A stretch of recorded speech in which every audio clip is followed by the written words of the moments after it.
In the month of January, I finished 3 audiobooks, 1 physical book, 1 ebook, and I'm actually currently in the middle of 1 audiobook and another ebook, and I'm just going to talk about them all. The first book that I finished in the month of January is It by Stephen King.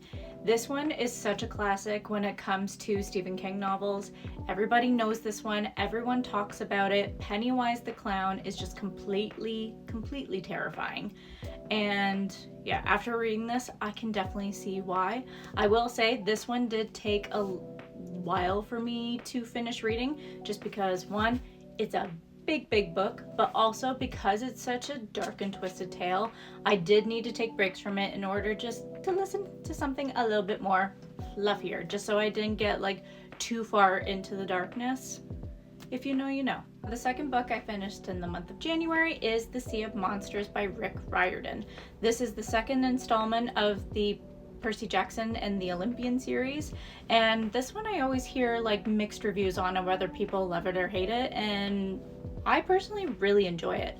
So I actually got into the series because I've always liked the movies, and my partner and I watched the TV show, and so I listened to the first book so I could watch the first season, and so that's what I did with this one as well. I listened to this one right before I watched the second season of it, and I just like it because it's nice and fresh in my head, and I kind of get background details that you might not get in the show. But yeah, so far I'm really enjoying the series. So the next book I finished in the month of January was Graves by Caitlin Taylor. This book was actually our January book club pick, and it was because we found somebody talking about it on TikTok. I can't remember if it was the author or if it was somebody that read it that was talking about it, but just based on how the person was talking about it, we're like, oh, this is interesting, so we decided to pick it. This is one that I would check trigger warnings for because it is a dark romance, and if you're interested in twin brothers, then this might be the book for you. I thought it was all right. Not too like, not the best book I've ever read, but also like not really too many complaints about it. I do have some thoughts on it, but I am going to be doing a full book review about that, so stay tuned. The next book I finished in the month of January is Fourth Wing by Rebecca Yarros. This one is one I've always kind of wanted to dabble into, and actually my partner and his family share an Audible, and his parents were actually listening to it, so I was like, oh, this is a perfect excuse to dive into this because we technically own it. So I listened to it. I actually really enjoyed it. I get the hype. I think it's just a fun, fast-paced adventure story. So the next book I finished in the month of January is The Awakening by L.J. Smith.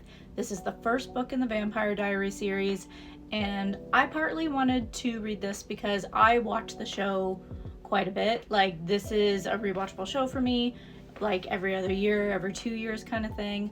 I do love the show, and I always see the differences between books and the shows online, and so I kind of wanted to hear it for myself. And do I think this is the best thing I've ever read?